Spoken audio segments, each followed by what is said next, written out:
लातूर जिल्ह्यात सततच्या पावसामुळे शेतपिकांचं प्रचंड मोठं नुकसान झालंय। नदीकाठच्या शेतामध्ये पाणी साचल्याने पिकांची नासाडी झाली आहे। हातातोंडाशी आलेला घास पाण्याने हिरावून नेलाय। शेतकरी हतबल झाल्याचं आपण या दृश्यांच्या माध्यमातून पाहू शकतो। शेतकऱ्यांनी शासनाकडून मदतीची अपेक्षा व्यक्त केली आहे। थेट शेताच्या बांधावरून आढावा घेतलाय आमचे प्रतिनिधी संदीप भोसले यांनी। लातूर जिल्ह्यातल्या अनेक भागात पावसाने अतोनात शेतकऱ्यांचं नुकसान केलं। मी सध्या औसा तालुक्यातील उजनी परिसरामध्ये आहे। आपण जर बघितलं तर प्रचंड मोठं नुकसान या शेती पिकांचं झालंय। लातूरच्या शिऊर परिसरात देखील प्रचंड मोठं सोयाबीन पीक जे आहे ते पाण्यामध्ये गेले। शेतकऱ्यांचा हातातोंडाशी आलेला घास या पावसाने हिरावून घेतलेला आहे। आमची परिस्थिती अशी झालेली आहे आज तागायत या अतिवृष्टीमुळे की आम्ही जगावं का मरावं हा प्रश्न आमच्या कुटुंबाचा आणि आमचा झालेला आहे।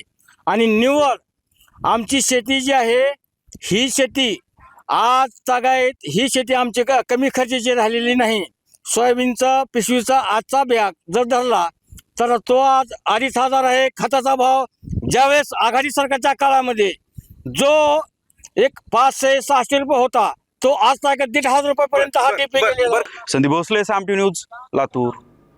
आता isakal.com आहे देशातील नंबर 1 ची मराठी न्यूज वेबसाईट। प्रत्येक अपडेटसाठी isakal.com ला नक्की भेट द्या।